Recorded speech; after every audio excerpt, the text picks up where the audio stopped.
1000 கோடி நஷ்டம். தமிழ் சினிமாவுக்கு மட்டும் 2024 1000 கோடி ரூபாய் நஷ்டம். 2024 தமிழ் சினிமாவில் ரிலீஸ் ஆன படங்களின் எண்ணிக்கை எவ்வளவு? 240 ப்ளஸ் 240 250 அதில் வெற்றி பெற்ற படங்கள் அப்படின்னு கேட்டால் வெறும் 18 படத்தை தான் சொல்கிறாங்க. கிட்டத்தட்ட 240 படங்கள் 2024 ரிலீஸ் ஆகி வெறும் 18 படங்கள் தான் வெற்றி படங்கள் அப்படிங்கிறாங்க. இந்த வெற்றி படங்கள் 18 படங்களையும் விரல் விட்டு எண்ணிடலாம். இப்போ ரீசெண்டாக தான் ஒரு 10 படம் லாஸ்ட் டைமில் 2024 லாஸ்ட் டைமில் தான் ஒரு 10 படத்தை சொல்லலாம். இல்லாமல் பெரிய பட்ஜெட்டில் பெருசா வாய்ஸ் அவடால் விட்ட படங்கள் எல்லாம் நக்கிட்டே போயிடுச்சு. டோட்டல் 2024 மிகப்பெரிய தோல்வி படங்கள்னு டக்குன்னு சொல்லணும்னா இந்தியன் 2, கங்குவா சொல்லலாம். ஏன்னா இதுதான் இந்த ரெண்டும் தான் பெருசா எதிர்பார்க்கப்பட்டது. மிக பெருசா ப்ரொமோஷன் எல்லாம் பண்ணாங்க. ஆனா இந்த படங்கள் பெருசா ஜொலிக்கலன்னு இல்லை, ஜொலிக்கவே இல்லை, புஷ்ஷுன்னு போயிடுச்சு. இந்தியன் 2 எல்லாம் வந்த இடம் தெரியாம போயிடுச்சு. கங்குவா அதுக்கு மிச்சம். கங்குவா ப்ரொடியூசர் சொன்ன அவருடைய டைலாக்குகள் எல்லாம் இந்த படம் ஏன் நான் எல்லாம் ஒரு 2000 கோடி எதிர்பார்க்குறேன், நீங்க என்ன 1000 கோடிங்கிறீங்க அப்படின்னாரு ஒரு ப்ரெஸ் மீட்ல. கங்குவா 1க்கு யாராவது போட்டிக்கு தெரியாமல் வரலாம், ஆனா கங்குவா 2க்கு யாரும் பக்கத்துல கூட நிக்க மாட்டாங்க.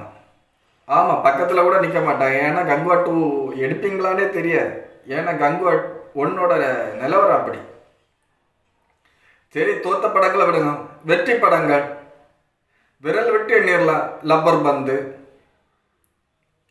வேட்டையன், கோட், இந்த மாதிரி மகாராஜா, இந்த வருஷத்தின் முதல்ல வந்த அரண்மனை போர், இப்படி சின்ன பட்ஜெட்டில் வந்த படங்கள் தான். கோட்டெல்லாம் பெரிய பட்ஜெட்டு, கோட்டு வேட்டையன் எல்லாம் பெரிய பட்ஜெட்டு. ஆனால் சின்ன பட்ஜெட்டில் வந்த படங்கள் தான் இந்த வருஷம் தமிழ் சினிமாவை தூக்கி விட்டது. இந்த வருஷம்னா 2024. மற்ற படங்கள் எல்லாம் தோல்விக்கு காரணம் என்ன? நல்ல கதை இல்லையா? இல்லை, நம்ம ஆளுங்களுக்கு எடுக்க தெரியல. சில கதைகள் எல்லாம் கதை கருவை பழைய படத்துல இருந்து எடுக்கிறாங்க. அந்த கருவை மட்டும்தான் எடுக்கிறாங்க. மேக்கிங் எல்லாம் புது விதமா பண்ணி வெற்றி கொடுத்துட்றாங்க. அதுக்கு நம்ம அட்லிய ஒரு உதாரணமா சொல்லலாம். ஏதாவது ஒரு படத்துல இருந்து ஒரு லைனை சுட்டுருவாரு. ஆனா அந்த மேக்கிங்ல அந்த அந்த படம் மாதிரி இருக்கும், ஆனா புது விதமா இருக்கும். அந்த மாதிரி புது விதங்களை கொடுக்க நம்ம டைரக்டர்களால முடியல. அரிச்சமாவே அரைக்கிறது, எடுத்த சீன்களே திரும்ப திரும்ப எடுக்கிறது. ஒரு இடைவேளை வரைக்கும் படம் பார்த்துக்கிட்டு அப்பா விட்டுருங்கடா சாமி ஓடிடலாம் அப்படின்னு ஒரு பக்கத்துல தோணும். இதுக்கு மேல இசை, சில படங்கள்ல எல்லாம் இசை சகிக்க முடியல. நம்ம எந்த படம் இப்ப சொன்னாச்சுன்னா இங்கே அதுக்கு இப்ப நம்மளை திட்டுவாங்க, கழுவி ஊற்றுவாங்க. ஆனா நிறைய பேருக்கு தெரியும், கடைசி அவர் படத்துல வந்த இசை கூட ரொம்ப இசை அதிகமா இருக்குன்னு சொல்லிட்டு அப்புறம் நாங்க 2 பாயிண்ட குறைச்சிருக்கோம் அப்படின்னு வரைக்கும் பிரஸ் மீட் கொடுத்தாங்க. கதை களம், டைரக்ஷன், ஒரு படத்துக்கு 100 கோடி ரூபா பட்ஜெட் ஒதுக்குறாங்க. அதுல 80 கோடி ரூபா அங்க இருக்கவங்களுக்கு சம்பளமே சரியா போயிடும். மீதி 20 கோடியில தான் படத்தை எடுக்கணும். எடுத்த இடத்துல படங்களை எடுக்கிறது, புதுசா ஒண்ணு காமிக்க முடியல, விஎஃப்எக்ஸ் எடுக்க முடியல, விஎஃப்எக்ஸுக்கு செலவு பண்றதுக்கு காசு இல்லை, இல்ல ஒரு ஒரு படத்தை நல்ல படத்தை எடுத்தாச்சுன்னா அந்த படத்தை ப்ரொமோஷன் பண்றதுக்கு இல்லை. அப்படியே ப்ரொமோஷன் பண்ணாலும் அந்த படத்தை ஒரு ரிவ்யூங்கிற பேர்ல ஃபஸ்ட்டு ஷோலே அந்த படத்தை காலி பண்ணிடுறது. நான் இந்த ஆள் ரசிகன், அந்த ஆள் படம் வந்தனங்கி நான் அதை இறங்கி அடிப்பேன், நான் அந்த ஆள் ரசிகன், இந்த ஆள் படம் வந்தனங்கி நான் அவங்கள வச்சு செய்வேன் அப்படின்னு சொல்லிட்டு ஒரு பெரிய கூட்டம்ல ஒரு பெரிய போர்க்களமே தமிழ் சினிமாவுல நடந்துட்டு இருக்கு. தமிழ் சினிமாவுல சுற்றி உள்ள தமிழ்நாட்டை சுற்றி உள்ள மாநிலங்கள்ல அவங்க எல்லாம் வேற ரேஞ்சுக்கு போயிட்டாங்க 2024. பக்கத்தில் கேரளா அவங்க 2024 புது ஸ்டெப் எடுக்க வச்சு ஆரம்பிச்சிட்டாங்க. மஞ்சுமல் பாய்ஸ் எல்லாம் கேரளாவில் எவ்வளோ ஓடிச்சு அதே மாதிரி தமிழ்நாட்டிலையும் ஓடிச்சு. பக்கத்தில் ஆந்திரா கர்நாடகா அவங்களெல்லாம் சொல்ல தேவையே இல்லை. அவங்க எல்லாம் அடுத்தடுத்த லெவலில் போகிறாங்க, புதுசாக யோசிக்கிறாங்க. இளம் ரத்தங்கள், கேமராமேன் ஆகட்டும், எடிட்டர் ஆகட்டும், இசையமைப்பாளர் ஆகட்டும், புதுசாக வர்றவங்க மேலே நம்புகிறாங்க, நம்பி அவங்கள்ட்ட பொறுப்பை கொடுக்குறாங்க. இது மட்டும் இல்லாமல் அவங்க கதையை யோசிக்கிறாங்க. நம்ம கூட யோசிக்கலாம், இந்த இதே சேம் கதை எங்கேயோ கேட்ட மாதிரி இருக்கேன்.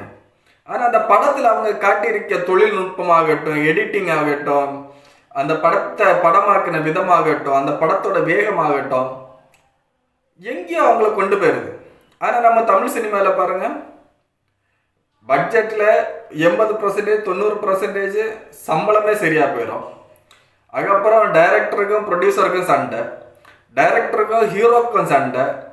இந்த சண்டையிலேயே பல படங்கள் பாதியில் போயிட்டு அதுக்கப்புறம் சரி கடமைக்காக எடுத்து முடிப்போன்னு சொல்லிட்டு முடித்த படங்கள் வரை இருக்கு.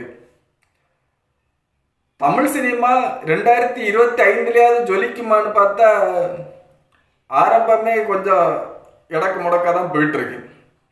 பொங்கலுக்கு ஒரு மிகப்பெரிய படத்தை எதிர்பார்த்தோம். அந்த படம் இப்போ பொங்கலை விட்டு தள்ளி போகிறதாட்டு ஒரு பெரிய நிறுவனம் அறிவிச்சிருக்கு. ஆரம்பத்தில் 2024 நம்ம விட்டதை 2025 ஸ்டார்டிங்கில் பொங்கலில் ஒரு புது துவக்கமாக இருக்குன்னு நினச்சா அந்த துவக்கத்திலே அவங்க இல்லை நாங்கள் இப்போ வரல அப்படின்னு சொல்லிட்டு ஒதுங்கி போயிட்டாங்க. விடாமுயற்சியை தான் சொல்கிறேன். அதுக்கு பல காரணங்கள் சொல்கிறாங்க. அது உள்நாட்டு பிரச்சனை, அவங்களுக்குள்ள பிரச்சனை. உள்நாடு மீன்ஸ் அவங்களுக்குள்ள பிரச்சனை. அது முடிச்சாதான் வெளியில் வர முடியும் அப்படிங்கிறாங்க. மற்ற படங்களாவது 2025 ஜொலிக்குமா? இந்தியன் 3 சொல்கிறாங்க. தனுஷுக்கு 1-2 படம் இருக்குது, சிவகார்த்திகேயனுக்கு படம் இருக்குது, ரஜினிகாந்துக்கு கூலி இருக்குது. மிகப்பெரிய எதிர்பார்ப்பு, தமிழ் சினிமாவின் 1000 கோடி எதிர்பார்ப்பு. இப்படி 2024 பல படங்கள் எதிர்நோக்கிட்டு இருக்கும். 2024 எப்படி எதிர்நோக்கினமோ அதே மாதிரி 2025 எதிர்நோக்கிக்கிட்டு இருக்கோம். அந்த நோக்கம் நிறைவேறுமா? நோக்கம் நிறைவேறணும்னா முதல்ல படத்துக்கு செலவு பண்ணணும். படத்தில் நம்ம ஒரு கலையை உருவாக்குறோன்னா அந்த கலைக்கு நம்ம காசு செலவு பண்ணணும். இங்கே அதுக்கு வாய்ப்பு இல்லை. ஏன்னா 100 கோடி 100 ரூபாய் இருந்தனங்கி 90 ரூபாய் சம்பளமே போயிடும். மீதி 10 ரூபாயில தான் படம் எடுக்கணும். அப்புறம் எப்படி வழங்கும்? கர்நாடகாவில் KGF 2 படத்துக்கு ஏஸுக்கு கொடுத்த சம்பளத்தை அவர் அப்படியே திரும்ப கொடுத்துட்டாராம். இந்த பணத்தையும் வச்சு நீங்கள் படத்தை நல்லா கொண்டு வாங்க, சம்பளம் நம்ம அப்புறம் கூட பார்த்துக்கலாம் அப்படின்னு சொல்லிட்டு. நம்ம ஆளுங்களுக்கு முடியுமா? சம்பளத்தை ஃபஸ்ட்டு 50% அட்வான்ஸை கொடு, மீதி டப்பிங் பேசுறதுக்கு முன்னாடி ஃபைனல் செக்கை கொடு, அப்போதான் பேசுவேன், டப்பிங்கே பேசுவேன், இல்லாட்டா ஸ்டே வாங்கிடுவேன்னு சொல்லிட்டு நம்ம ஆளுங்க ரெடியாக இருக்காங்க. எப்படியோ அரைச்சமாவே அரைச்சி 2024 நல்லா அரைச்சி மூழ்கிட்டோம். 2025 இந்த அரைச்ச மாவுகளை அரைக்காம நீங்கள் புதுசாக உங்களால் யோசிக்க முடியாட்டாலும் பரவாயில்ல, பழைய கதையிலேருந்து ஒரு கதை கருவை மட்டும் எடுத்தீங்கன்னா அந்த கருவை மட்டும் எடுத்துருங்க. பழைய கதையே சுடாதீங்க. ஒரு ஒன்லைன் அதில் எடுத்துக்கிட்டு அந்த ஒன்லைனுக்கு புது விதமாக எப்படி கொடுக்க முடியும்? எக்ஸாம்பிளுக்கு முதல்ல சொன்ன அட்லி, அந்த மாதிரி ஒரு புதுசாக ஒன்றை கிரியேட் பண்ணி உங்கள் கிரியேஷனுக்கு செலவு பண்ணுங்க. 100 கோடியில் எங்கள் சம்பளமே இவ்வளவு நல்லா எடுக்காதீங்க. ஒரு 100 கோடி எடுத்தீங்கன்னா ஒரு 60 கோடி ரூபாவை படத்துக்கு செலவு பண்ணுங்க. அப்போ தான் படம் நல்லா வரும்.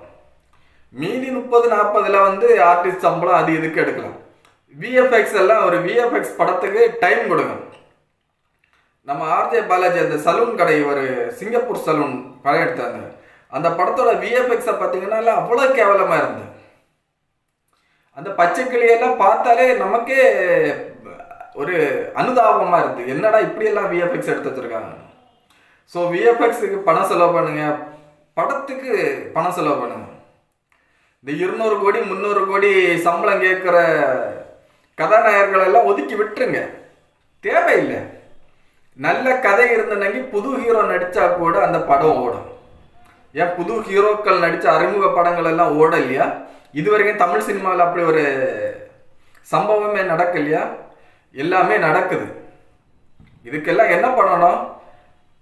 சம்பளத்தை குறைச்சிட்டு படத்துக்குண்டான பட்ஜெட்டை பெருசாகணும். இங்கே படத்துக்குண்டான பட்ஜெட்டை சுருக்கிட்டு சம்பளத்தை பெருசாகிறாங்க. அப்புறம் எப்படி விளங்கும்? பார்ப்போம்.